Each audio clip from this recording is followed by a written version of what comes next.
So finally, the day before gets a release date, and boy, did they troll the heck out of us in that trailer. We're going to check out the new trailer and the release date. If you guys are new, subscribe, as future content will be featuring the day before up until release date. Also, thumbs up so we find more survivors out there. Right away, guys, we got a release date finally after a couple of delays on this mega event. At the end of the trailer, it almost teases that the game won't come out until 2025. But then this countdown ensues, and we finally see the release of June 21st, 2022, and it's says PC release date, but it's also coming to the consoles in the Xbox Series X and PS5. It does make me think, though, it will be after the PC release. Good stuff all around, though, and well, there's about 8 months before we see this release. I think a lot of people were hoping for something a lot more soon, as this game has had a lot of hype since the announcement of its existence. But looking at the trailer, we get to see some really interesting things happening. At one point, a scene cuts to a bunch of guys working out, makes you wonder if that's going to be part of a mechanic in the game.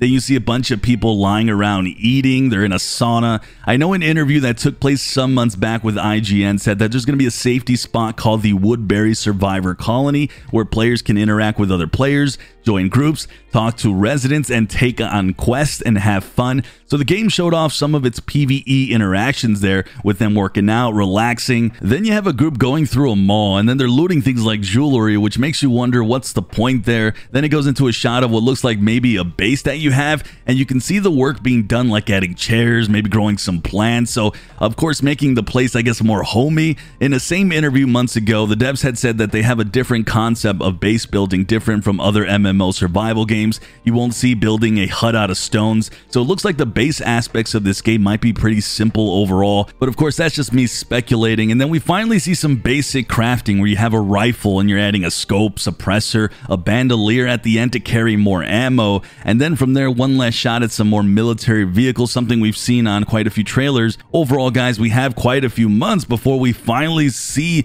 the full release of this game. You have to wonder, if it's coming out in summer of 2022, a game like this has to have a big closed beta, right? A big open beta. I mean, it looks like it has this huge open world, and games like these are typically rife with tons of bugs. We see massive city areas with tall buildings, big malls. Then in other trailers, we've seen big countrysides. So the impression this game gives is that it is a pretty big place you're trying to survive in. At the same time, not only is that release date not that far away, if you think about it, we still don't know the relationship of how they're balancing that PvE and PvP aspects, and if there's going to be any servers only PvE based, or what's going on with that. But either way, it looks super interesting. Let me know, guys, in the comments what you guys think, and if you're excited about this at all. I mean, to me, it looks really good, but I admit I'm keeping my hype low until I see a lot more information. With that, guys, thumbs up if you want to see more the day before content on this channel. Also, subscribe, and I'll see you guys in the next video.